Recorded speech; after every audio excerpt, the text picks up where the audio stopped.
touch upon few of the important issues that are related to cybersecurity.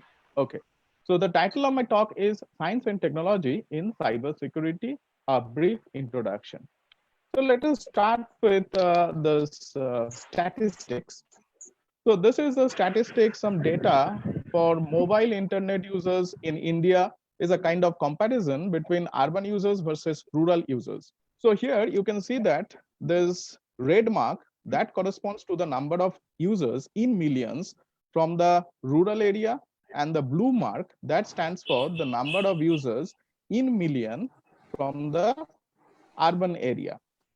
So if you look at, this is a statistics from June 2012, during that time, total altogether 48 million mobile internet users were there in India, out of which only 4 million are from urban area, rural area, and 44 millions from urban area. So if you look at this rural versus urban, the ratio is around 1:11. Now come to June 2016. So if you look at here, this ratio could be around 1:2. That means the number of internet users in India in rural area has increased a lot. Let us also have a look another statistics. This statistics showing that the total monthly wireless data consumed in GB from 2014 to 2017. If you look at, the curve was actually growing steadily with a very small slope, but suddenly from 2016, it has taken a kind of exponential growth. Now, if I ask you the question, uh, why this is so? And very quick answer will give you, this is due to geo. Okay. Now, with this internet and mobile, what actually we do this? So for this reason, the most important thing that uh, take part here, or the most important, we can say the hero of the story, is basically a small device known as smartphone. So using smartphone and internet, we can access many freely available books throughout the world. And if I take a printout of all those books and all, and if I put it into a building, then the size of the building will be surely more than the size of the largest library in the world. Similarly, we can listen any song that are available freely in internet. Many of us have already seen this kind of boxes all over India. But if I ask you the question, when did you posted for the last time any letter inside this box? So you may find that long ago you might have gone to the post office, but not posted your letter inside this box. Newspapers are still quite important and popular, but still you might have seen this during this lockdown period. Most of us get all the news updates in our mobile having a small pop-ups. So we really don't have to wait for the next day front page news. So many things we can buy using mobile, just online shopping. So there we can buy things, or we can order things, we can pay money using internet, etc. Everything can be done. Nowadays, this hardware like the desktop or the laptops are being replaced by the small device smartphone. And all of this could be done very easily by using many apps that are installed in our mobile. And with this mobile use and lots of applications, apps that are installed in our mobile, the things are so easy that a child can also use it very easily. And sometimes we feel very confident that we can do anything what we like. So let us have a look at some very recent technologies. So all of us have already seen this kind of advertisement like Alexa. So you might have seen that it's a small machine, and if you ask some question, Alexa, tell me what is the capital of India, it will readily give you the answer. So this kind of things, that searches is all the queries in internet and gives you very quick answer.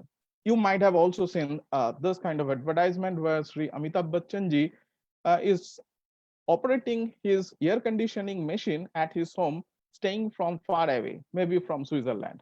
So that's quite interesting. So this kind of things are known as Internet of Things, where you can easily access your devices installed at your home from a remote place. If you go little beyond, this is an example of a smart house in which there is be an Alexa kind machine installed at a center place, and that machine actually actually interacts with all the remaining smart devices like smart TV, smart coffee machine, smart washing machine, smart door even. So you might have seen a kind of example where advertisement where somebody is instructing his mobile that I am coming from office, so please make coffee for me.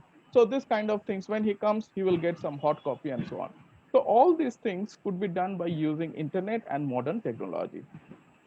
So today's video calling apps are used for our this today's meeting, and in school, college, university, even for many officers who are working from home, they use this technology for the future meeting or the coming meetings. So we feel that we are very powerful. But every coin does have two faces. With the advancement of science and technology, we might have seen many things like hacking or scheming at our ATM machines. So that is known as ATM skinning. So many of us heard about the fraud cases or fake cases or attacks on their ATM card. So that's quite common.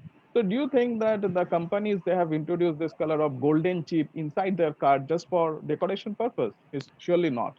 Many of the customers they actually lost many of their monies due to this reason, and to increase the security, they have introduced this kind of modern chip. Also, you will get some OTP and so on. They are all because of we require security. So phishing attack is again a very common attack to all of us. So what is that phishing attack? So sometimes in internet, we get some email. For example, this email might have come from ICICI Bank, and it says that we are going to upgrade our system. So please give some information about you. So here some link is given. This link is correctly for the link for the bank. But if you click here, it will go to a link which apparently shows that it's coming from the bank. But if you look at carefully at the address bar, it's ICICI Bank .C0M, not COM. So while doing transaction online, the most important thing that we should note about the address bar.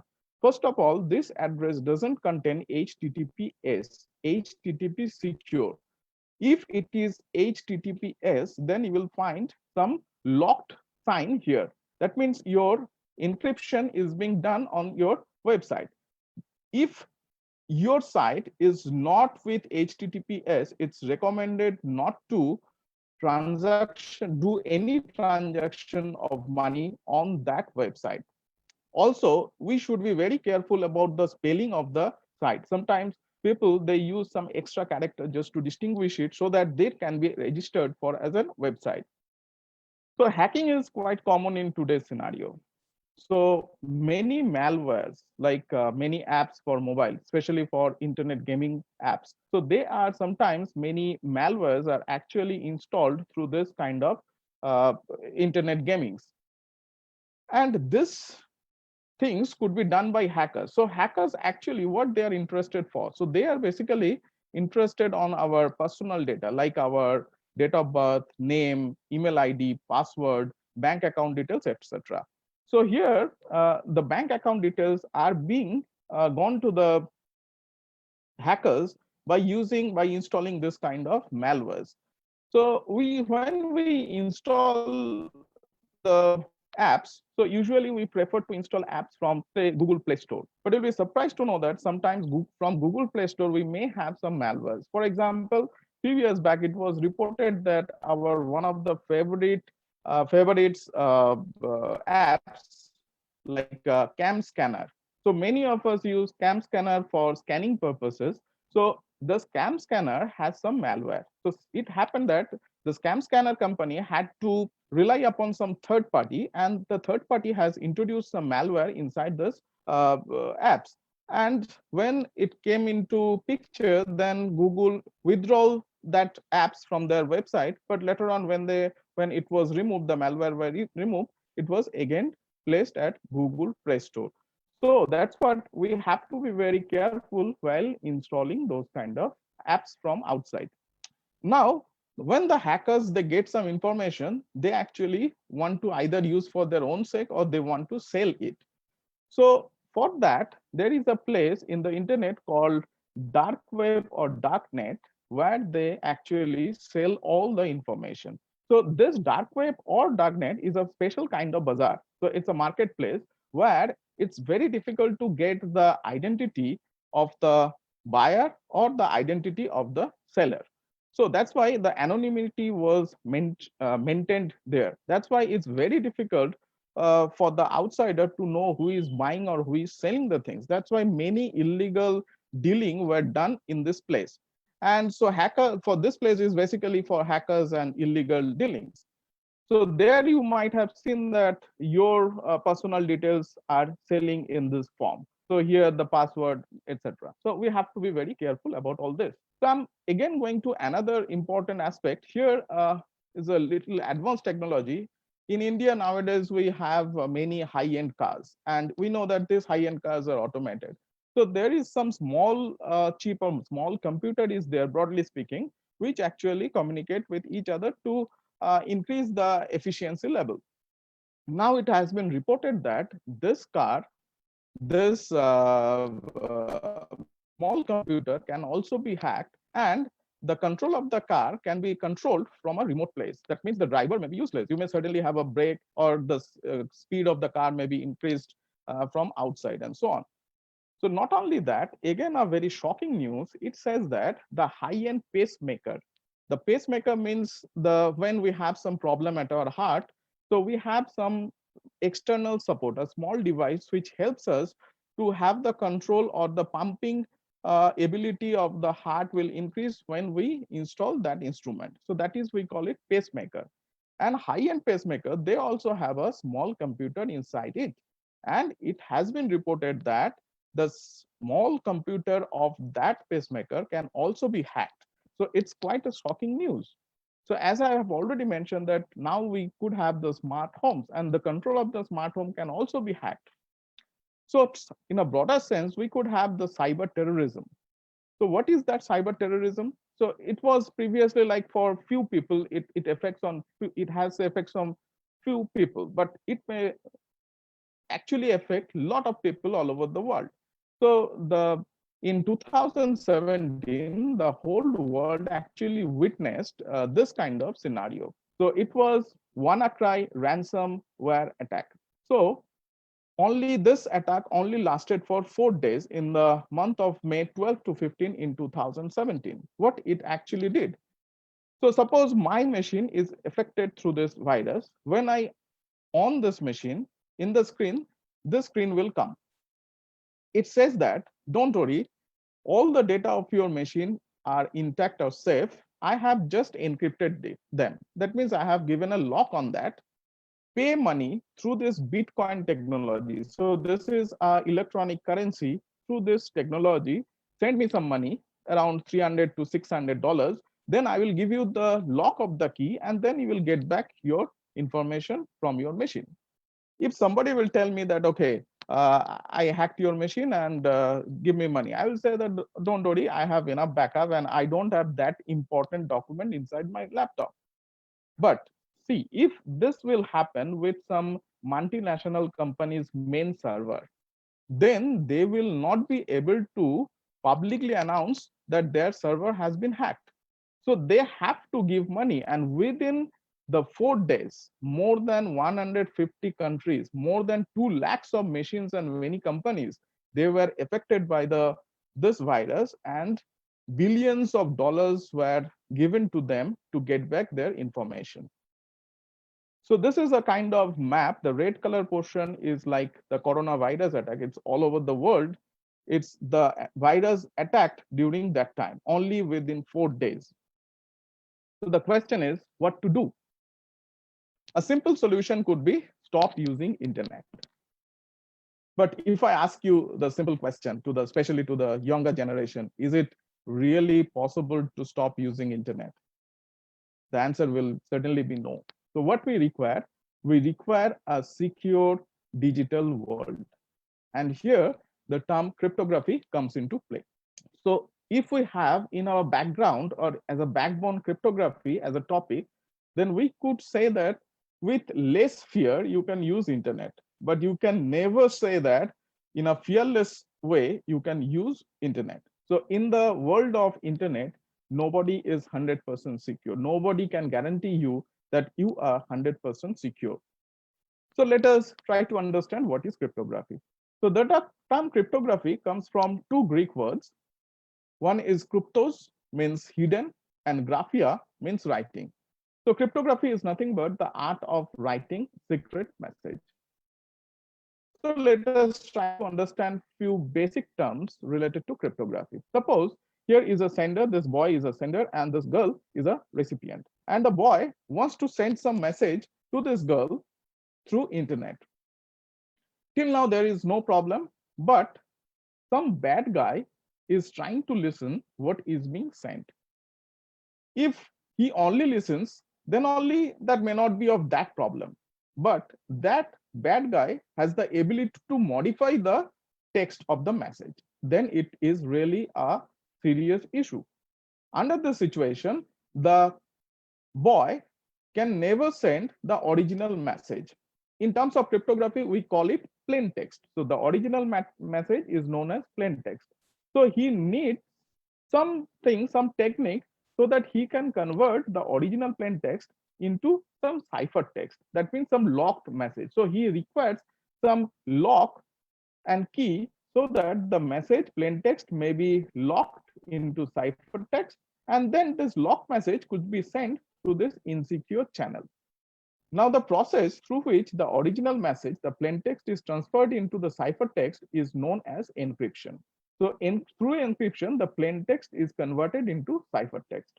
Now this cipher text will be gone through this insecure channel to this girl. So the girl will receive the cipher text, that means the locked message. Now, since if the girl doesn't also have this kind of key, she will also not able to understand what is being sent. So she requires some key to unlock this locked message. So the process through which the girl will convert the cipher text into plain text is known as decryption.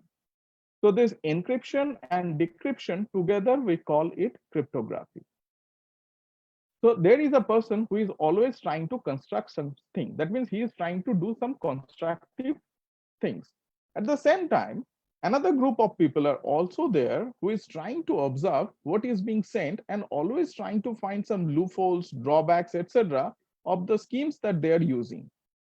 So this process is known as cryptanalysis. So they are trying to analyze how this message is being sent. These two bad guys are known as adversary in terms of cryptography. So in a broader sense, there is a subject called cryptology. So cryptology as a subject has two wings. One is constructive wing, which is known as cryptography. Another one is a destructive wing, which is known as cryptanalysis. So cryptology is a subject which contains both. Now in cryptology, there are two basic primitives. One is symmetric key, another one is asymmetric key. Note that here for encryption and decryption, both the boy and the girl, they will require the keys. Now, if both the keys are same, we call it symmetric key or private key. But if the keys are not same, then we call it asymmetric key or public key cryptosystem. So first, let us try to give some example of symmetric key or private key cryptography. So cryptography has a very fascinating history, and Julius Caesar around 2000 BC, he used to use this kind of scheme. Let us try to explain his scheme. So this scheme is basically, he made it either in Latin, hopefully, but let us try to explain the whole thing in English. Suppose Julius Caesar wants to send this plain text, that means original message, cryptography is fun. So I assume that all the messages are written in capital letters, that means uppercase alphabets. So we have only 26 uppercase alphabets, A to Z, and we rename them 0, 1, 2, and 25. Now, Julius Caesar wants to send this message to one of his subordinate who is actually doing some say battle at some battlefield which is far off. So he needs to send this message to his subordinate through some messenger. So what he will do? Okay, so before going to the battlefield, Julius Caesar decided that Julius Caesar and his subordinate decided that they are going to use the key k equal to 11. So here, if you look at my previous example, so they used some key. Here, key is 11. So before going to battlefield, both Julius Caesar and his subordinate, they decided that for future communication, they are going to use k equal to 11. That means their key will be 11. Now, what is the meaning of k equal to 11? See, here C, alphabet C is his roll number, maybe thought of as 2. K equal to 11 means Julius Caesar will shift the original C 11 times to the right. That means 2 plus 11 is 13, and here 13 is n. So C will be replaced by n. Now let's see what about R. R, the roll number for R is 17. So if you shift 11 times to the right, it will exceed 26 and comes here. Then there is nothing. So we will shift it cyclically. That means the effect mathematically can be explained. 17 plus 11 is 28, then divide it by 26 and take the remainder. The remainder is 2. So R will be replaced by 2, that means C, and so on. So the subordinate of Julius Caesar will receive this message from the messenger. As he knows in advance that they are going to use 11, he will simply left shift cyclically the whole message to get the original message. So that's the basic example for symmetric crypto system, but it's too old. But nowadays, it's many advanced symmetric crypto systems. So there, for example, AES is one of the very favorite one, and Grain, Trivium, etc. There are plenty of such. I'm not going to details because that will require a lot of time to explain. Now come to the concept of public key crypto system. So here, public key crypto system or asymmetric key crypto system. So to understand that, let us try to have another incident. Again here, suppose this boy wants to send some message to girl through this insecure channel where somebody is there who is trying to guess what is being sent or trying to modify what is being sent. So he cannot have, so he cannot send the original message. So he requires some encrypted message. That means he requires some key. Suppose the girl stays just opposite of the world. That means they are staying far apart. And even say this girl may not know this boy even. So under this situation, how to do that? How to have the common key? So he cannot send the common key to the girl very safely. So he has to take the help of some internet or some messenger, etc. Under this situation, what can be done? So it was quite a critical problem, and till 1976 it was not known what could be done. So usually initially it was thought that it cannot be done, but later on, for the first time in 1976, Diffie-Hellman came up with some scheme. So what he did, I'm not going to explain the whole thing. What he did, he came up with a scheme in which after some information transformation from here to there through some insecure channel, at the end they will come up with some common key which is secure and which should not be known to this boy or the bad guy, having the understanding that discrete logarithm problem is a hard problem. So that's a problem. I will come to another problem. What is the hardness meaning? I will come to that informally.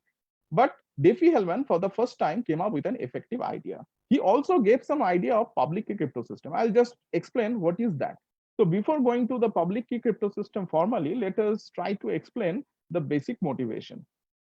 Suppose if I ask you the question, if the boy wants to send the message to the girl, and if the girl doesn't know even who is that boy, then who should take the initiative first? If I ask you the question, a very quick answer will be, since the boy wants to send the message, he should take the initiative first. But a deep thinking will get you the answer. It is not the boy, but the girl. Because the girl should have some working mobile with a valid connection. Unless she will have some mobile with a valid connection, how the boy will send the message to her? So that means for the infrastructure purpose, the receiver should take the initiative first, not the sender. Now, when she has some working mobile with some valid connection, the boy, the sender, will collect that information, the number of the mobile, and then send her the message. In public key crypto system also, similar things are happening. So in public key crypto system, here also, as mentioned earlier, the recipient will take the initiative first. She will first make the infrastructure and she will first construct two keys. One, she will make public. That means that key will be known to all. Another key she will keep with her secret. For example, my email ID, I can put my email ID in my website so everybody can see this. So that's an public information. But the password of of my email ID, I can never share. That means if somebody knowing my email ID will send me email, only myself can read this because I have the password for that. So it's a similar kind. So here my public information is my email ID, and the secret information, secret key is my password. So here also, the girl or the recipient will first have the infrastructure to have two different keys. That's why this is known as asymmetric key, because the receiver and the recipient and the sender, they are using two different keys. Now, this public key, he will collect her public key, and using that public key, he will send some message. As she only knows the private key, she will only able to get the information back by encryption. And since he doesn't know the private key, it's difficult for him to get the information. So that's the basic idea. Now, in 1976, though Diffie-Hellman came up with the brilliant idea of key agreement protocol, but they were unable to give a specific scheme. So we had to wait till 1977, in which three intelligent or one of the greatest cryptographers, Rives, Samir, and Edelman, they came up with a brilliant idea known as RSA crypto system. I'm not going to in details of this RSA crypto system, but again trying to give a very brief understanding of that. So as I mentioned, some hardness problem. So here I'm assuming that the factorization is computationally hard. So if I ask you, what is that computational problem, or what is that factorization problem? For simple example, suppose I give you 35 and ask you the question, can you factor this 35 into two primes? You will readily say, okay, 5 and 7 are this answer. If I give you this, and if I ask you the question, can you factor this? You will certainly say, okay, this is 101 and 103. If I give you this, you'll say that, okay, this is quite big number. I will write just a programming, and that programming will certainly give me the answer, and the answer will be this. So that is the factorization problem. But if I give you this and ask you, can you factor this in terms of product of two primes? You will certainly be stuck. And you'll be happy to know that not only you, the current supercomputer will not able to factor this very easily. That means for them also, finding the factors of this big number is a difficult problem. That's why these problems are known as computationally hard problem, and they are believed to be hard in the sense that not yet any efficient algorithm has been done for doing it using the classical computers, even for supercomputers. Okay, but you'll be surprised to know that this n is basically product of these two big primes. Now the first question is, are they really primes? If they are primes, then how did I get this? So that's a very interesting topic of number theory, which is known as primality testing. Till now, there are efficient algorithms available to get these big primes. For example, my simple laptop can get this big prime within 30 seconds. But if I make a product of these two primes and make it n, and if I ask the same question, can you factor this? Then there is no answer. So that means finding P and Q is easy. Making a product of these two P and Q to get n is easy. But if I have n, then getting this P and Q is difficult. So that is the assumption. And that is assumption is a valid assumption because till now for a supercomputer also it's not easy to break. Okay, so RSA crypto system is basically based on this hardness assumption. This is known as public key crypto system. So here also based on this, so here you understand that the value of n, which is the product of these two big primes, are basically made as public information, because from n is really difficult to get back pq, and some functions which can be easily calculated from pq are considered to be as the private key to that girl. So the girl will make some this infrastructure and make the value of n and some more parameters public, and that parameters will be known to this boy because they are public. So she will keep something with her.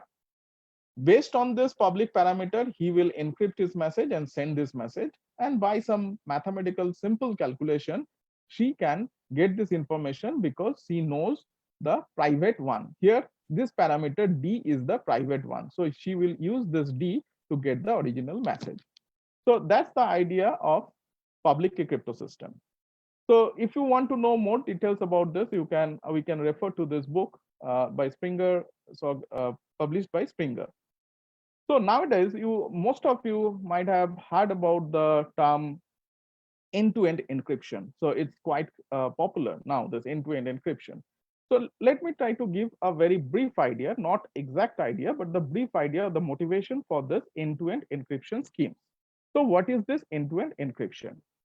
So here also, basic idea is the public key crypto system. End-to-end encryption means when it was actually came up, at that time, the idea was, suppose he wants to send the message to him.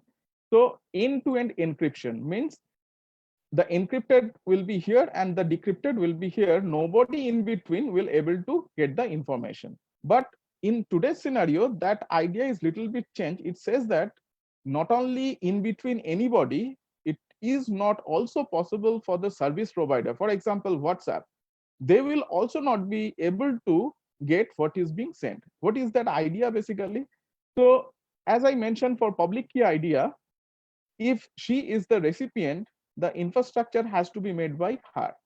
So the recipient will first find the public key and the private key. So she will make public, that means she will give the value of the public key to the server. When he wants to send some message, he will first collect the value of that private public key from this server, and then using that public key she will encrypt. That message will be go through server and she will get this message.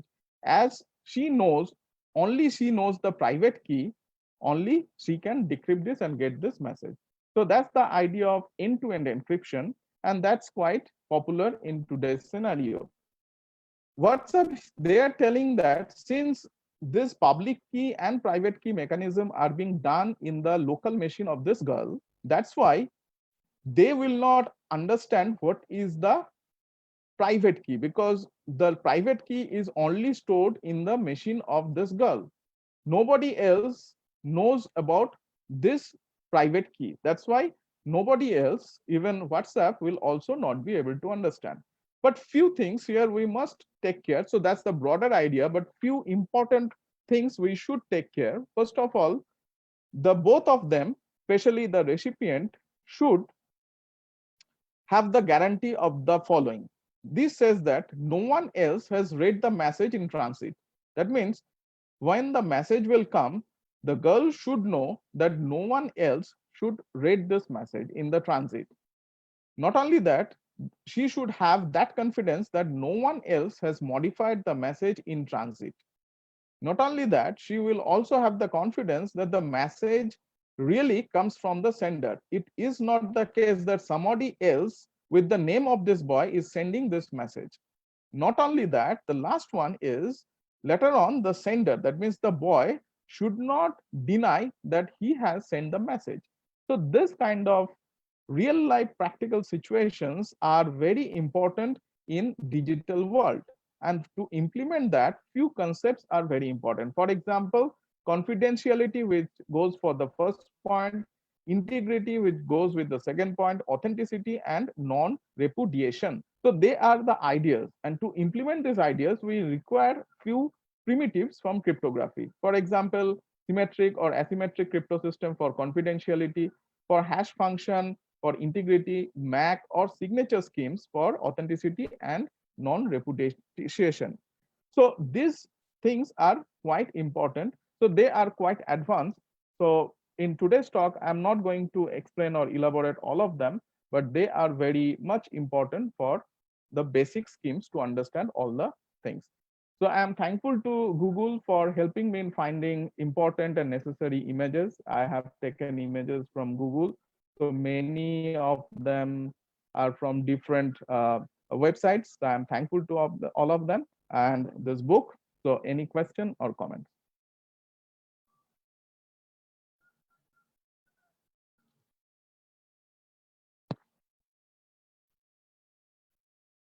Okay, so we thank Dr. Avishek Adhikari for giving us a bird's eye view on cybersecurity, and this is indeed a very important matter. And of course, the things that we have been having cyber attacks, possible cyber attacks, and he has given us a brief idea on how it works. The very simple mathematics, the product of primes, and of course, he is available. He's a very passionate teacher, and I have interacted with him in various programs, particularly the 2 days workshop, and he has traveled all across Bengal, and he certainly likes to help students and discuss with them.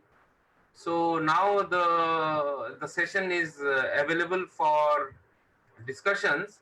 So maybe request, we have had several questions. So the first question was asked by Miss Pooja Mandal.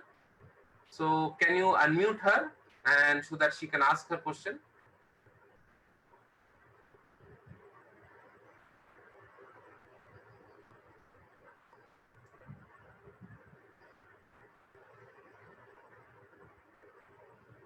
Sir, how can we know about the dark web? Uh, Well, so in public seminar, it's really difficult to give you details, but you can Google it with dark web and few terms that I can say you that Tor or onion kind of things that you can search with, then you will get all the details. So it's Yeah, really it's dark. not good to it's not good to explain anything here. Sorry. So if you want to know, then you can send me email. Yeah. Uh, okay, sir. yeah. The next question is by Miss Payal Ghosh. Yeah. Sir, how do we differentiate the safe app and unsafe app from user end? Because there was a news about Zoom app also. Yeah, it's true that initially Zoom, they have this kind of problems. The basic problem that they didn't have any end-to-end encryption for video recording and all. But later on, when it actually popularized, so they have the quite easy features like anybody can join the meeting. Uh, Even the previous link can be used for the future meeting also. And since they are accommodating huge number of participants, it's really difficult for the administrator to look into that who is going and whether he is a legitimate or not. But now, if you look at Zoom has already given a kind of fifth version of its upgraded product, and they have, according to them, they have removed many of them. Now it's end-to-end encryption and all, they have introduced it. So it's really difficult for the user. So best thing is that just not go for the first generation software, just try to have some review and then wait for a few days and then go for it. So that's the only thing. And Okay. unless you have suffered, nobody can say. Okay, Okay. probably the Thank you. last question for the day. Arpita Bhaumik.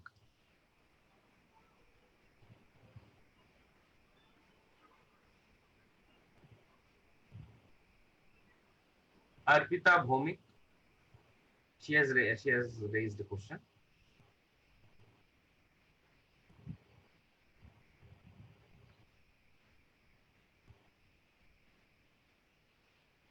Their profit. Sorry. Yes, please. Huh. My question is why pacemaker is hacked by hacker? What is their profit? Well, I think somebody wrote, Abhishek, before there is somebody who has written to you on the screen. So there, I mean, somebody actually wrote a good reply to, I mean, I think if anybody wants to, I mean, so there, this is also something which is might be a little unethical to discuss here. Yeah. Yeah, so maybe you can write on your part to Dr. Abhishek Adhikari and he can answer, because there is a little bit of gray or maybe dark area in this part. Right, Abhishek? Yeah, sure. Yeah, so it's my job. sir. It's my job to insulate the speaker so that nobody puts words in his mouth. Okay, sir. Thank you. Okay, so we have no further questions right now, and we again thank the speaker, Dr. Abhishek Adhikari, and now it's time to go to the next speaker for the day. And the good thing about doing things on the internet is computers don't get tired. So we can right away move to the next speaker. And we have a very distinguished speaker in our next session. Is Professor Samir Kumar Pal. He's a senior professor in the S.N. Bose National Center for Basic Sciences. He's a noted experimental physical chemist of India and is known as an innovator. He did his PhD from the Indian Association for the Cultivation of Science with another very distinguished physical chemist of this country, Professor Kankan Bhattacharya, and was a postdoc at Caltech with Professor Ahmad Zivel, who was awarded the Nobel Prize in Chemistry for his contribution to femtochemistry in 1999. He has published more than 280 papers, original research articles, and has been a prolific innovator, researcher. And now I invite him to speak to us on a topic, application-driven basic research for development of indigenous scientific devices and nanomedicine for our country. So before I give the stage to him, it is very important that he is talking about indigenous technology because, I mean, historically speaking, the National Technology Day is about indigenous technology, self-reliance. We don't depend on others to give us a technology. We don't beg around, but we develop it ourselves. So the stage is yours, Dr. Pal, and welcome to VVA. Thank you very much. Thank you, Owen. Thank you for giving me such opportunity to do this thing. And so today,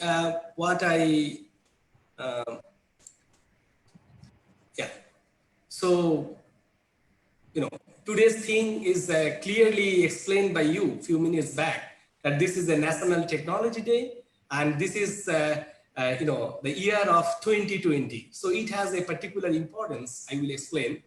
And everybody knows, as you clearly said, that this is about the development of indigenous technology, which is being done several years back through SETI nuclear mission, tested under the supervision of late President Dr. APJ Abdul Kalam in 1998.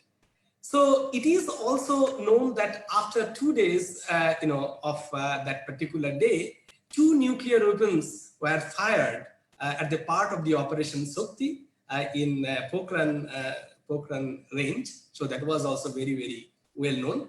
But 2 more indigenous technology was launched at that day that was a little bit less attended at that time. So I want to tell that Hansa 3 by National Aerospace Laboratory was successfully tested on that day, and DRDO tested Trishul missile from surface to air on that day. So that was like it is not only one thing or 2 things that we should remember.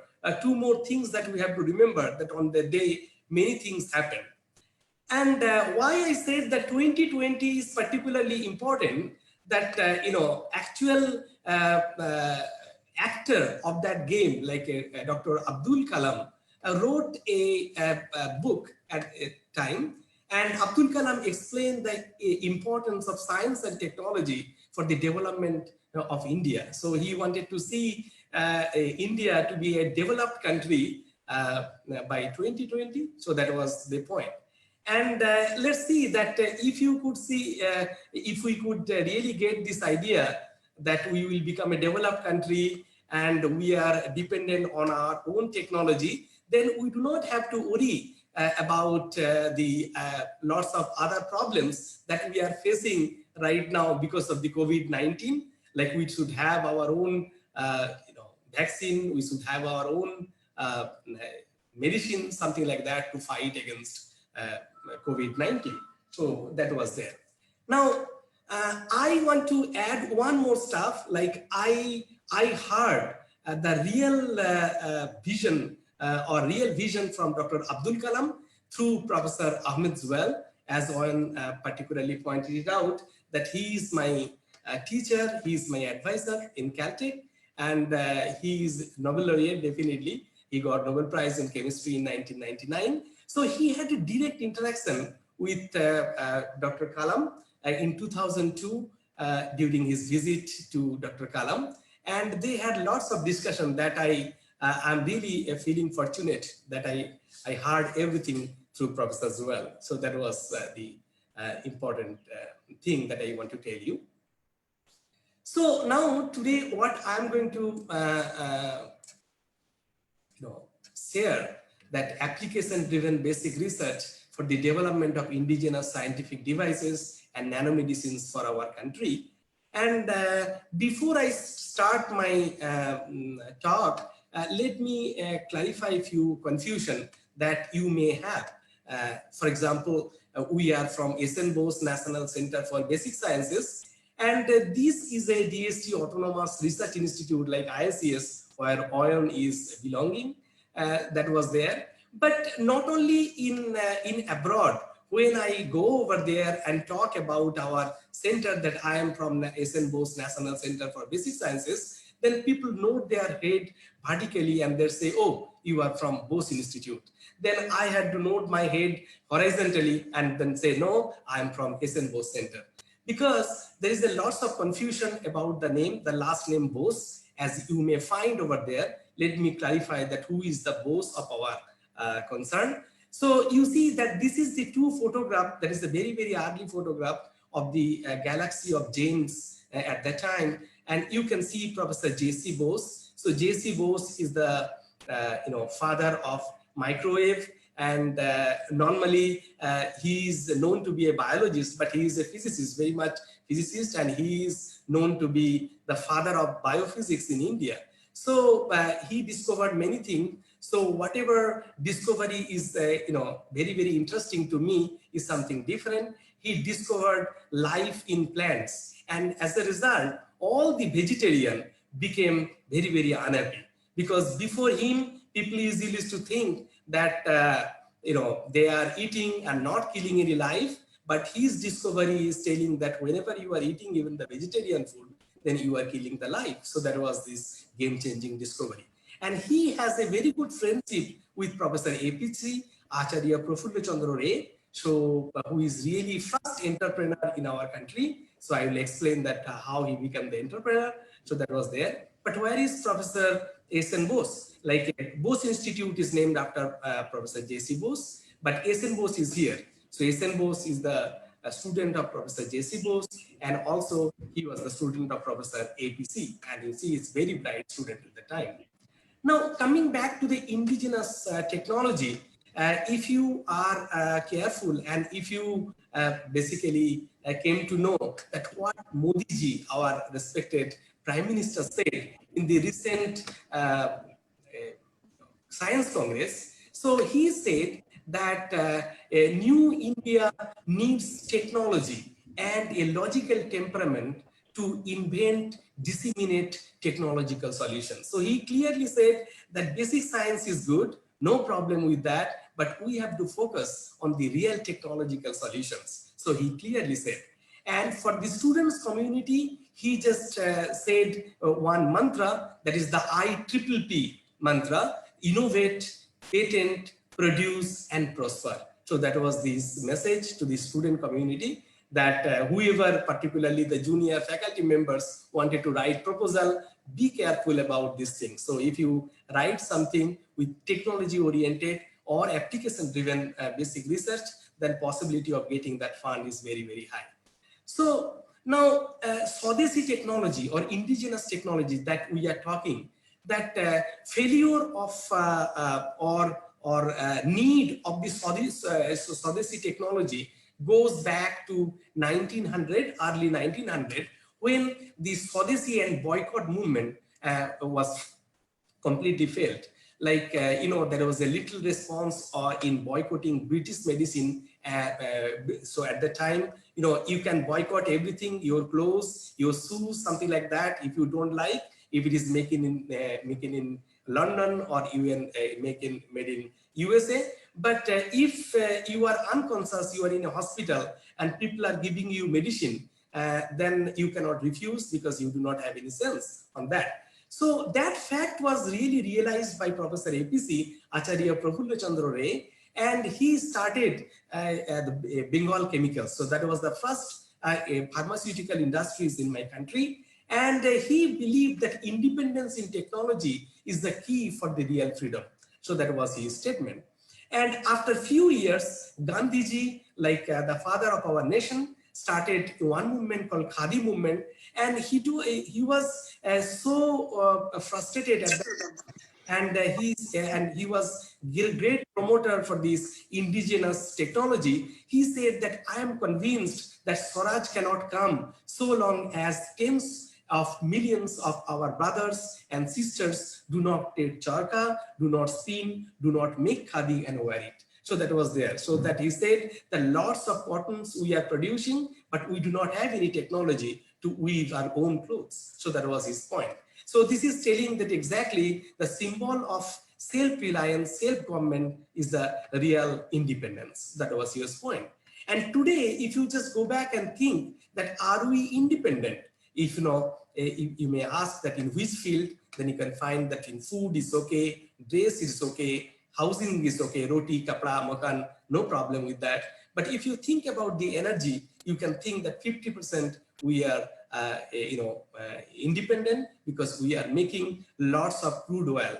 But if you think that the chemicals, particularly the crude oil, is not usable, so you have to process it. So whatever chemicals needed for that catalyst is not made in India. We have to depend on foreign countries for that to make this usable oil, petrol or the diesel. So frankly speaking, we are very much dependent in the energy sector to outside country. And think about this healthcare sector. Right now, this is the COVID-19 pandemic situation. So you will really realize that how independent we are so far the healthcare sector is concerned. So that was this point that you can discuss. We can discuss long time if you want. So this is the situation. Now, in this Swadeshi technology, in a modern era, started from Modiji's famous statement that make in India, that whatever we are doing, it has to be make in India. Even the technology is from outside India, we have to produce it over there in India, so that the lots of job opportunities and everything should be created in India. And even our chief minister is telling that in order to save lots of foreign currencies, he wanted to make Kolkata to be the Silicon Valley of Asia, so that lots of intellectual property, particularly the IT sectors, people will be preserved in Kolkata. So that was our point. But among them, one statement that I want to highlight that was given by our respected Minister of Science and Technology, and also Health Minister, Dr. Harshavardhan. So Dr. Harshavardhan, whatever he said, that develop technologies for the common man. So that was very, very interesting, because if you like to make any technology which is targeting to the common man, then whatever you need to know the practice and need of the common man. So whatever be the need for the urban people may not be the need for the rural people. So need is different. So your technology should target that, for whom you are making that technology. So that was very, very important. And also, what is their practice? So that you have to keep in mind before making some kind of technology. So that was his point. Now, you may ask me that, sir, can you give me one example that technology was developed, but practice of the common man was not taken care of? So that was there. Let me give you one example. few years back, there was a news that IIT Kanpur flashes rail biotoilet plan. So what was the rail biotoilet? As you know, that the Railways Department plans to install biotoilet, which costs about 500 crore. So what was the biotoilet? Like, whenever human garbage comes to this kind of toilet, then human garbage will be converted to green water and clean gas kind of stuff, so that the railway track will remain clean. So that was there. And how it was being made, like people use some bioactive, cold active bacteria collected from Antarctica over there, and they are very, very reactive in Indian situations, so they can convert all kind of stuff. So what was the problem? Problem is nothing like that. As such, technologically, this is very, very competent. I have personally used this thing in Europe, USA, and it was fantastically running, no problem with that. But problem is somewhere else. It was like whenever some authority wanted to clean this stuff because it was not working, and they found that is about 5 kilograms of gutka sachet was stuck inside that kind of biotoilet.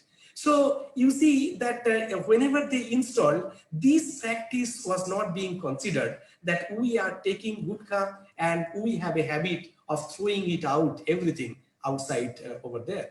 And right, see, that is, as it is made of bacteria can be trained to eat gutka, but gutka sachet that they cannot take it. So that was there. And that's why whole thing was being jeopardized, and railway department has to think over there. So that was how to manage this kind of stuff.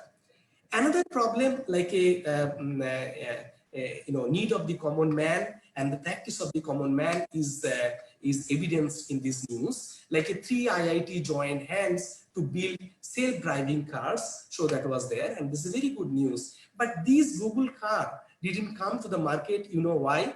Because it has not been tested in India. So they said, some of the officials clearly said over there that if we can have a solution that can work in India, it will undoubtedly work anywhere in the world. So that means the car, so if it is being tested in India, so they said that it will work anywhere in the world. So my bet is that it will work in the moon, and also it is work in the Mars, definitely. Because we have a drunk driver, we have cows and goats on the street, everything, illiterate driver and everything. So if some solution is available in India, definitely it will be very good for all the rest of the world. So that was there. So in this kind of news, for example, we can laugh a little bit and we can think, okay, it could have done in a better way, something like that. But because of the incompatibility, the need or practice of the common man, if something is missing over there in the developed technology, then disaster can also happen. So here there is a news. I'm sorry that this news is in Bengali. So who cannot read this Bengali? So let me read this thing. That 2 of the newborns were burnt alive few years back. So in Calcutta Medical, and nobody cares. So like Pudlo Dui Shoddojato Deklo na keu. So that was this news came, and this is really shocking news. So what was the problem? Problem was very simple.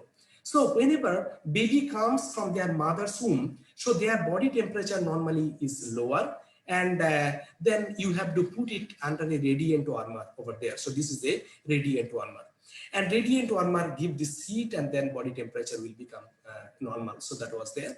But what happened at that time, that instead of 1 baby, 3 babies were taking the thermal bath under the radiant warmer, but sensor was put inside one of the babies over there. So what the mother of the baby decided at the time, she took her baby to the bathroom and taking the sensor out and throwing it outside. So what happened? The sensor didn't know what to do, and the temperature increases. When it went 250 degrees, 2 of them were burnt alive. So simple. So the problem was very, very simple. And after that, there was an inquiry committee and so on and so forth, something like that. And nothing came after that, inquiry committee. So that was there. So everybody start, giving the blame to each other. That is, the doctor is giving blame to nurse is giving the blame to the parents and something like that. But as a science student or the science professor, we cannot also ignore our responsibility, because this radiant warmer was not made in India. So this was a German radiant warmer, and a German scientist cannot think of sharing 2 babies under one radiant warmer, forget about 3. But if it could have been designed by an Indian scientist, the situation could have been completely different. Like, they know the practice of the common man, and they can solve this problem. So this is the whole idea I'm trying to convince you, that why that developing indigenous technology, even that study on the need and practice of the common man, is so important. So we made many brainstorming meeting always, where the persons from a different corner of the society was invited and talk about that what was the solution, something like this. So we came up with this idea that actually we have to work in the cross-disciplinary area. So where chemistry, physics, biology, and engineering should merge together. They should not be in an isolated form. And in other words, whatever we are doing, we are just first identifying that what is the application domain, and application domain we are identifying in the field of healthcare and energy and environment, and doing small research to make this thing arrow. And this research we are doing in the field of nanoscience and technology and this spectroscopy. So that was there. So this is my, I'll just convince you that we have a multidisciplinary or cross-disciplinary research group. So this is my research group, let's say a few months back. At the time we dressed, we have a uniform at the time. So this is the logo from my group. And we developed one machine. That machine would be able to tell the authenticity of Darjeeling tea. Because you see that Darjeeling tea is very well known outside the India, but there is no machine till date that can tell you the authenticity of the Darjeeling tea. So you can get, so people are testing like that, and manual way they are saying that this is Darjeeling tea or not. So our spectroscopic machine that being developed under the funding of NTRF, like a National Tea Research Foundation, and we develop, and if you just give a 400 microliter or drop of tea, then that can tell that whether this is Darjeeling tea or not. And not only Darjeeling tea, which garden is producing, what was the season, like a first class or second class, not only that, how far this garden is from the Nepal border, so that also we will be able to tell, same thing. So this picture was taken on that day, where the director of research and development, NTRF, was present at the time. So this picture was taken few months back. This picture was taken few months back. Let's say this is few years back. So you see that the players are changing, students are dynamic, they are coming and going, but which is time independent that I want to show you in my group is their expertise. So take a look their expertise. So they are from physics, chemistry, biology, even the medical doctors, engineering, medical doctors. She is a pediatric specialist, and he's a heart specialist, cardiologist. So they are all working with me, and they are top 2%, like whoever from chemistry, they are CSIR, whoever from medicines, they are ICMR fellow. So that was my strength of my group, that always cross-disciplinary. So whatever we are working, we are just trying to understand the key molecular time scale. So in common language, so this is called that we are seeing atomic dance in molecule, that how atoms are dancing. And why the atomic dance in molecule is so important, as you see that Richard Feynman, he's from Caltech. In 1965, he got Nobel Prize in physics, and he said that whatever living things are doing, that can be understood in the jiggling, wiggling motions of the atom. So if you can understand the atomic motion very well, you can understand that what the molecule can do. So this is his statement. And I'm just giving you another statement given by Professor Zuel. As you know that Professor Zuel was my advisor. And whatever he said, that atomic dance is very important. But that dance should not be a solo dance, that one atom is dancing like this way, whatever is happening in the background. So concerted atomic dance, that one atom is dancing with another atom particularly, so which is happening in the red shadow. So particularly this kind of dance is very important, because that will make the life and death. something like that. And one good example that he usually used to cite us is something oxygen molecule. So oxygen is a diatomic molecule. Whenever their spin is in triplet state, then that was the most beautiful molecule in the world. And all the living beings are living because of the triplet oxygen. So they are breathing, and this is the triplet oxygen.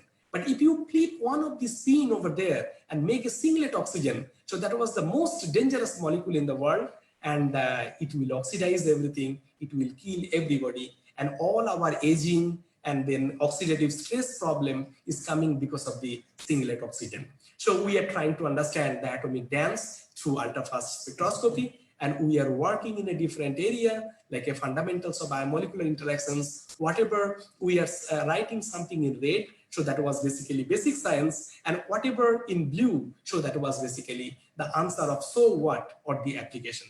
So that was their molecular recognition, allosteric interactions. We are also working on the nanomaterials. We are working on the nanomedicine. Some of this, research product of this area is very, very relevant right now in the pandemic situation. So it has some kind of potentiality towards controlling the COVID-19. So that we are working, and we are going for the human trial. And we are also working on the biomimetic systems, something like that, where the deliverable is the drug delivery vehicles, macromoleculars in crowding, something like that. So this area, we want to do the research. We want to become the first in the world, something like that. But some of the research area is also in my group, which is like instrument is not there. So development of the instrument is one of our mandate. So here H-index and citation is a mandate in these three areas, but here our mandate is something else. So if a village doctor is using our machine and diagnosing one disease, and if one life is saved, then we are telling, okay, whatever we have done is correct. So some of the machines are already in the market, and we transfer the technology. Few are on the way to go to abroad, so that they will come to India in a much better shape. So that was there. I'll just talk briefly as time is really restricted over there. So we have some publications, we have some patent, and some of these products are already marketed, as I told you. A few of them are already being transferred, and all these are all developed in India, and whichever we developed in abroad, that was not being counted over there. So everything is indigenous technology, believe me. So this is the picture that our legacy is going, that we are multidisciplinary. So this picture was taken very recently, and you see that this is a crucial blending of the physics, chemistry, biology, engineering, medical doctors. So they are all there. Now, coming to our research activity briefly, that we are working on the nanomedicine, and that was coming, because of the nanohybrid. Nanohybrid is nothing but a crucial blending of an organic and a inorganic component. Again, I'm not going to the details of that. So this is there. And hybrid system, that I always teach my student, that hybrid system is not a new term. So this was given by long back by who was the father of Satyajit Ray, that he wanted to make, of course, in a virtual space, he wanted to make Hatimi, like LUL. It is called by the hybridization of elephant and well. So this is LUL, so where everybody has to compromise their property. LUL, that was a Bengal white whale yearns for the sea, Eli wants the jungle, so that was there. And this note, you will get a completely new property. And regarding this nanohybrid for the nanomedicines, also, like if you can make a nanohybrid, so you can target a cell, that which cell you want your medicine to be entered, and do the medicinal activity, and you can control the cytotoxicity by controlling the ligand. So that also is very, very important over there. And their unique interfacial property can be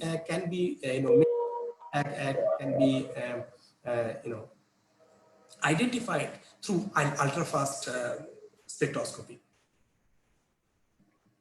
So this is another example that why we need nanomedicine.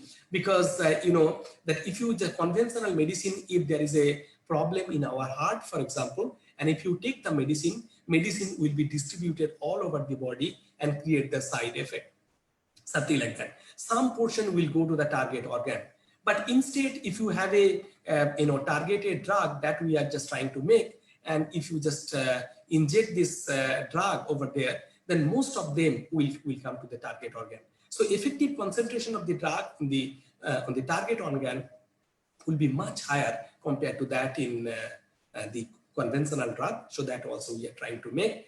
And this is one of the examples of the nanomedicine that we trialed with the mice, that this nanomedicine can be used for the theranostic applications. So theranostic applications is like a therapy and the diagnostics both at one time. So this is the nanomaterials. Again, I'm not going to the details of the characterization, that it has a magnetic property, and also it has a ROS, that if given the light, it can create reactive oxygen species and kill the cell. So it can be targeted, like we tried with this kind of stuff in HCT, like a colorectal cancer cell, and we give some green light and we found that cell is being destroyed over there. And not only that, this kind of material can be used for the diagnosis, like if you do the MRI, and as this is a magnetic material, so it will give you the contrast that where that nanoparticle is being localized. So after detection that nanoparticle is being localized, so that was basically the cancerous region, you can give some light and you can destroy the cancer cell over there. So at one time, this nanoparticle is giving you the diagnostic property, and also this nanoparticle is giving you the therapeutic effect. So that was the two at one time. So this is one cancer, so that we are working on that in the mice model. And also we are working on the liver disease, so lots of liver disease. So there is a interesting studies in UK a few years back. So they said that with the advancement of the technology, particularly the pharmaceutical technology, the prevalence of the diseases is going down. All the diseases is going down except one disease. So that was particularly liver disease. So because of the reckless lifestyle and everything, so we are just getting more and more liver disease with time.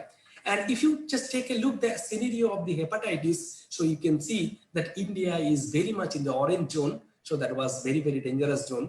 It is there because of the liver disease. So we have used the Mn, particularly the manganese containing nanohybrids as a remedy of the liver disease. And why the manganese? Because manganese is a trace element.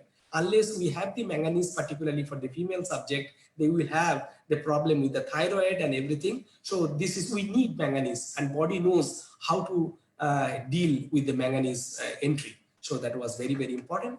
So we made some nano hybrid, or it's called nano medicines, by using citrus extract and Mn, like a manganese containing Mn3O4 nanoparticles. And to make long story short, we know everything, that which ligand is responsible for that, and what is the physical property or the physics responsible for the medicinal activity. What is the atomic dance, as I told you, that by using ultrafast spectroscopy, we identified what kind of dance is responsible for medicinal activity whenever it is coming to this inside our body. So that was there. To make again the long story short, as you know, that Mn3 plus is a deep-4 system. So in addition to the LMCT, it will also go for the antenna distortion and will generate several electronic state. So this is coming because of the LMCT, this is coming from the antenna distortion, and all the electronic states will give some medicinal activity.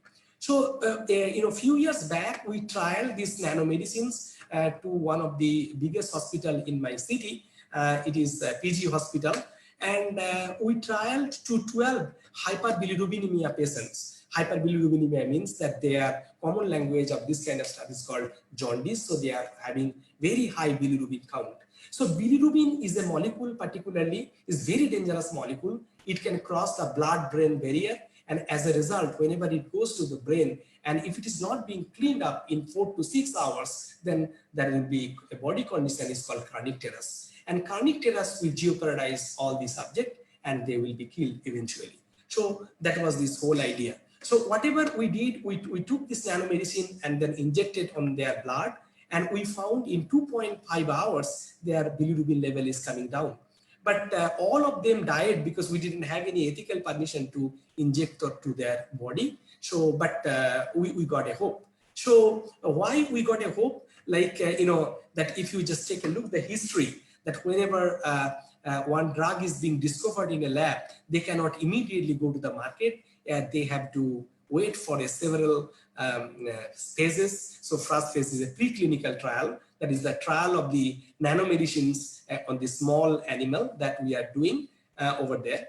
And this is some of the results to share you, that we made some histopathology of the liver of the mice. We created the jaundice, very strong jaundice over there, where you see the portal vein is completely blocked. Then after getting the nanomedicine, it is being free. So not only that they are getting the liver to be good, if you just take a look that how long it is taking time to cure the jaundice. So it is taking is about 2.5 hours to take the bilirubin level to be down. So this is, so we know everything about this working principle and synthesis of the nanomedicine, and we got a very good paper in Nanomedicine journal. So that was a very good journal in this field. So they said that this can be treated by a safe and symptomatic medicinal use of surface functionalized Mn3O4 nanoparticles for the hyperbilirubinemia. So to the students who do not know what is the symptomatic medicinal use. So, if we have a fever, then if we go to the doctor, doctor will give us a paracetamol.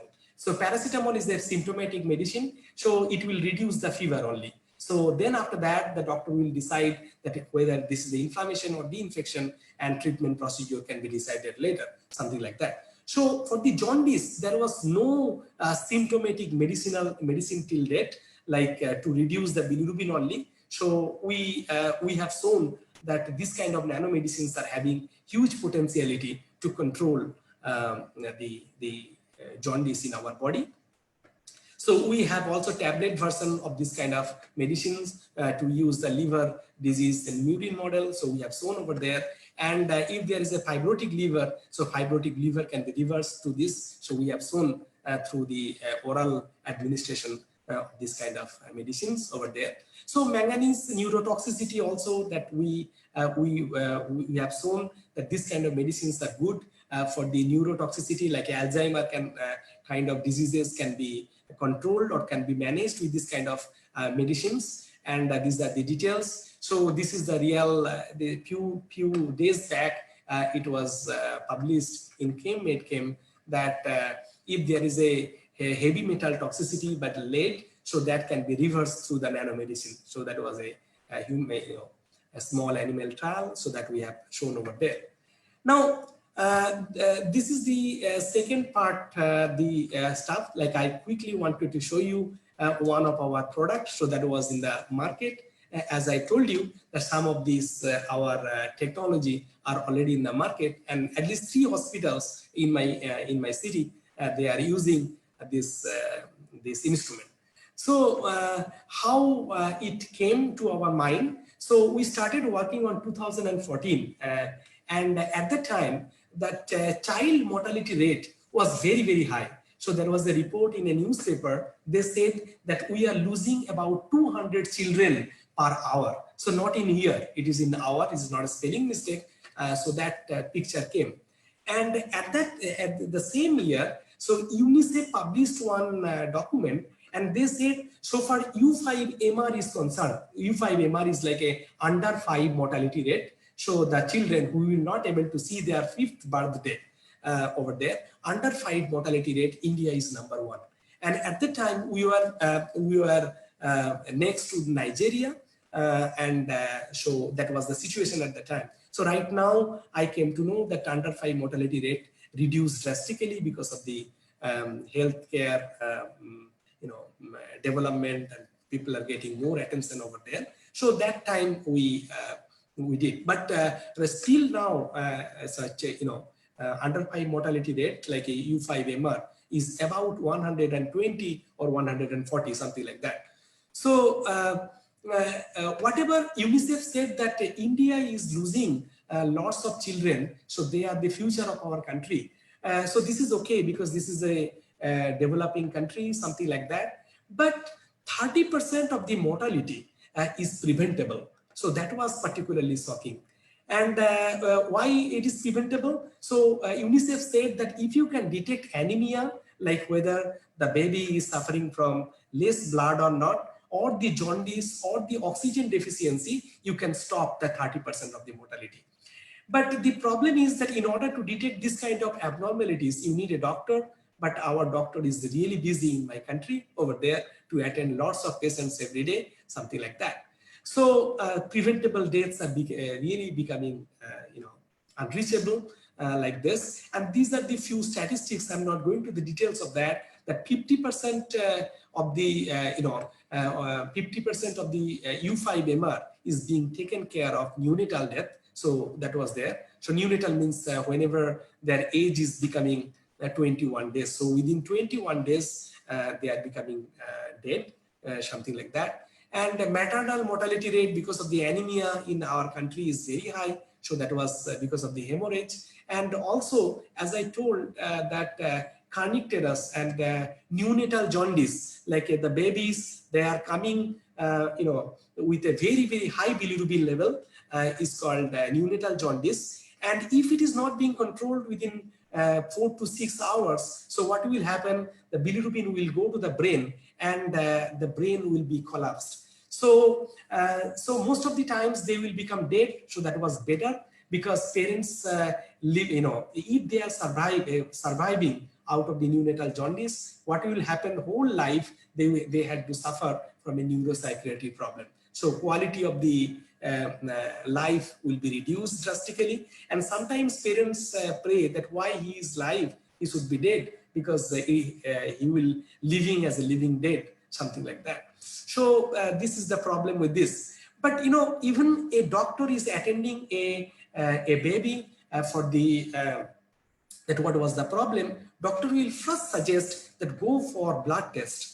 And taking blood from a adult is not a problem, but taking blood from neonatal subject is really problem, because they can,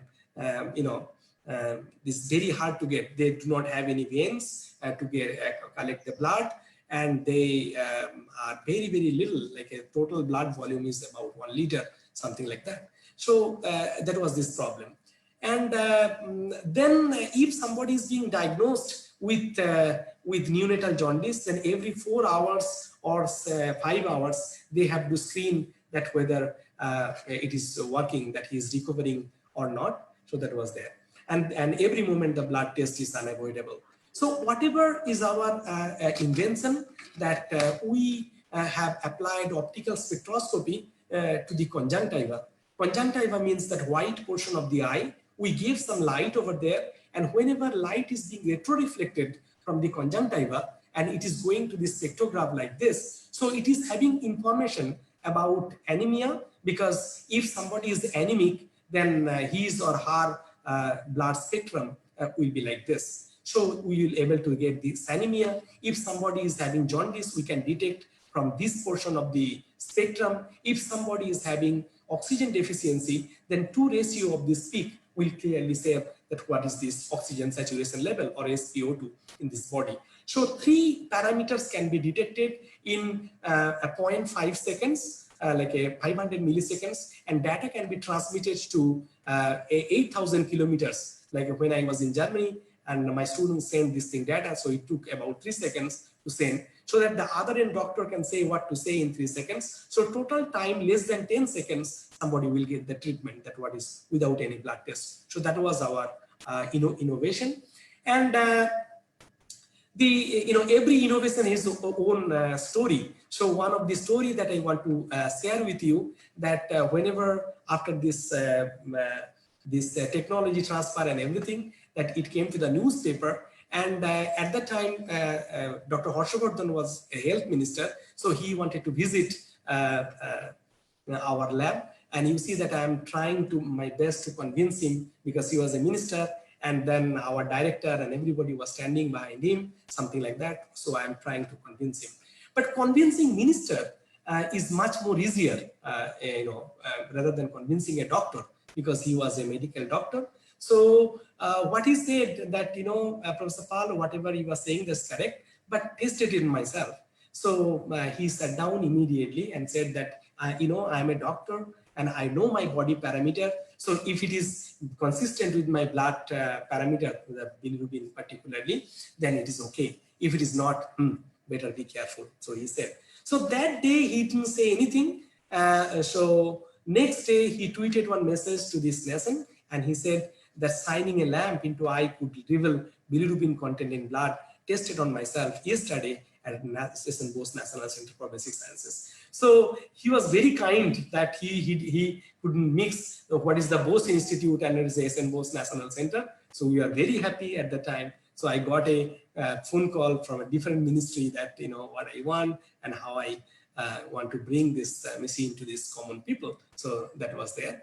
So, a few months after his visit, so this is the first clinical trial came from NRS Medical, so that clinical trial came from, this is the CMRI, Calcutta Medical Research Institute.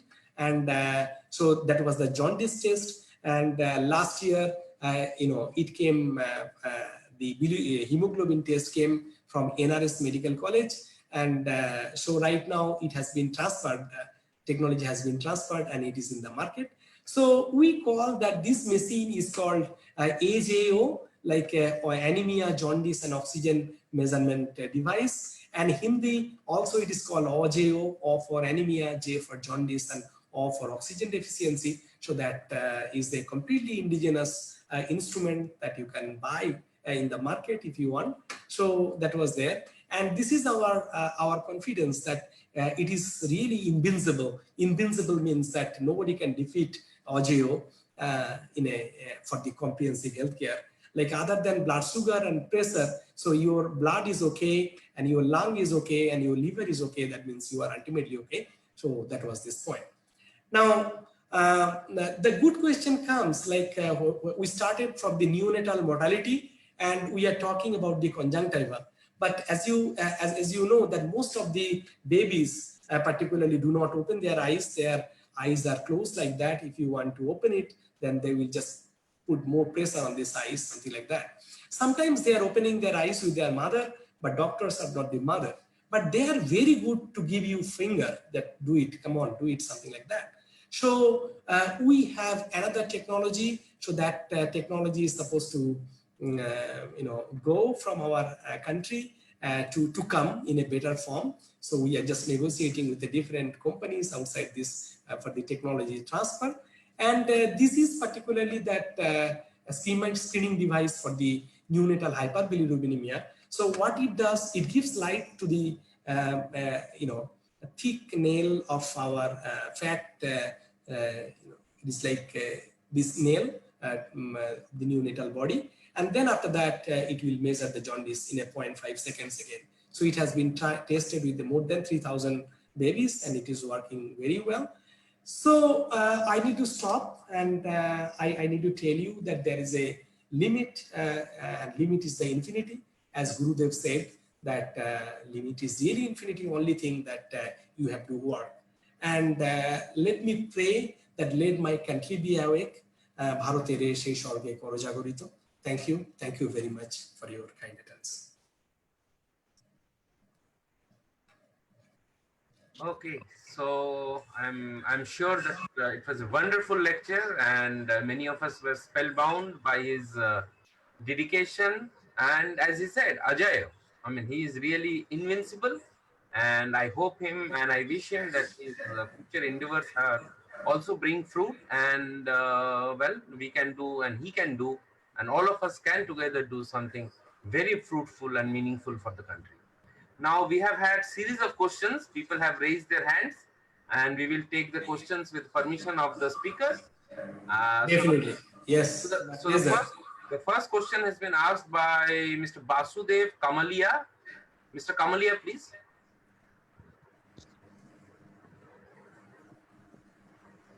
Good afternoon, sir. My Good question afternoon. is there any red zone or green zone in the world for liver disease? Repeat the question one more time, please. Now, I understood the Sir, question. He is asking, is there a red zone and green zone for liver diseases? Red zone and green zones Yes, have become very true. popular for COVID. Yeah. Actually, this kind of concept came from the WHO. Like whenever they assess the pandemic situation, they do like that. So one is called red zone, orange zone, and green zone. So this is the conventional concept. And as the COVID is one of the pandemics, so we are just applying this concept. Okay, thank you. Okay. Sure. So the next question is by Asmita Samanta. Ms. Samanta, please. Actually, sir, some days ago, we heard about a test named Feluda for testing COVID-19 positive cases. Is it really works? That time can tell only, because the thing is that whenever you discover a testing kit, so whether this is failing or not, so that the large scale population trial can tell. For example, that if you do one subject, it may yes, it may no. So that was not the good one. So you have to do at least 1,000 subject and can see that what is the percentage of the failure. So if it is within 5% failure, no problem. So it will be tested. It should come to the market. But let's say that if it is 25% failure, then it should not come to the market. So that was valid for anything. Like you see, whenever from the Oxford group is trying to make the vaccine, so they said that there is a high chance that 20% will be the failure. Still they are doing. So from the very beginning, they knew that 20% will be the fail. Still they are just trying to make. So we have to wait for the long time so that they are completing their large scale trial. Then we will be able to know that whether it will come to the market or not. Okay, sir. Thank you, sir. Sure. Okay, the next question and probably the last question for the day is Mr. Amarjit Kamath. Mr. Amarjit.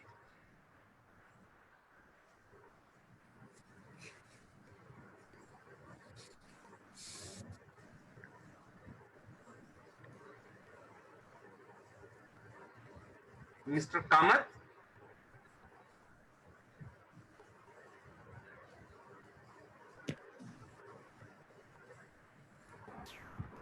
He is not in the room. Okay. So do we have any other questions? Okay. So the Mr. Basudev Kamalia again. Okay, Mr. Basudev Kamalia. Okay. Sir, what's about AJ instrument? Is it implemented in every hospital in West Bengal?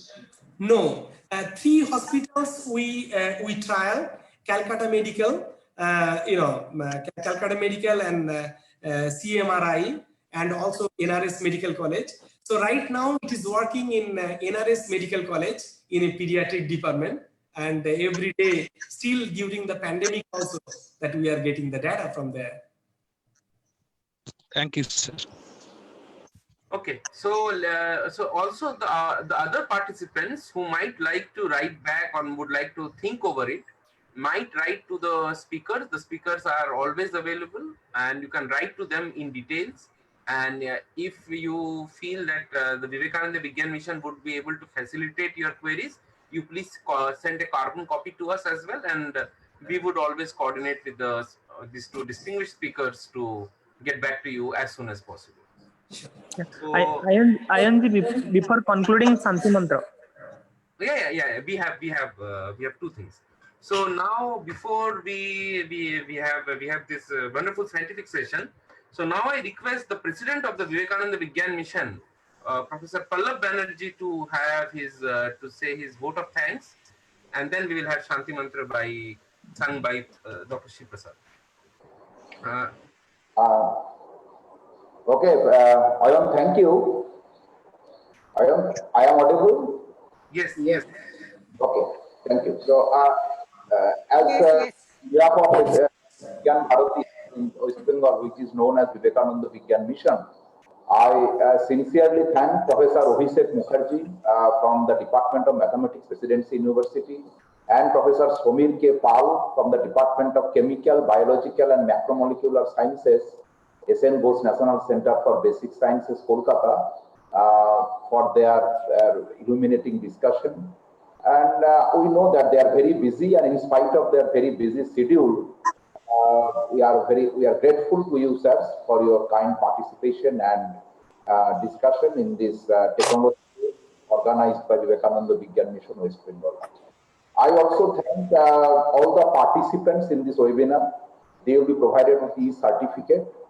I also thank Messrs. KCM Connect for providing technical support for this program. We are really thankful to them. And now you know that today at 7 p.m. Vigyan Bharati or Viva YouTube channel, Minister Dr. Harshavardhan, he is the Minister of Science and Technology and Health and Family Welfare. He will be talking on the preparedness of COVID-19 in as a part of this program. That means as a part of this Technology Day program organized by Viva in Viva YouTube channel from 7 p.m. So I request you all to participate in that program also. Finally, we shall now conclude with Sri Prasadji, our State Organizing Secretary of Vivekananda Vigyan Mission, West Bengal, chanting Shanti Mantra. Sri Prasadji. Thank you पल्लवदा। इसके पहले ये मैं एक information देना चाहता हूँ। अभी पल्लवदा ने ऐसे इन्फॉर्म दिया, हमारा health minister and science and technology minister doctor Harsh Vardhan ji का लाइव टॉक 7 बजे, उसका लिंक मैंने अभी चैट बॉक्स में दिया। तो किसी ने ये विज्ञान भारती का यूट्यूब चैनल अभी तक सब्सक्राइब नहीं किया, you can go to the chat box and from there you will get the link, so you can subscribe the channel and 7 बजे से हर्षवर्धन जी का लाइव टॉक उस चैनल से आप लोग को देख सकते हैं। और आज सभी कार्यकर्ता और सभी पार्टिसिपेंट्स को मेरे तरफ से भी और विज्ञान भारती और विवेकानंद विज्ञान मिशन की तरफ से भी धन्यवाद देता हूँ। पल्लवदा को भी मेरे तरफ से धन्यवाद दे रहे हैं। और मैं अभी शांति मंत्र से ये कार्यक्रम समाप्त कर रहा हूँ।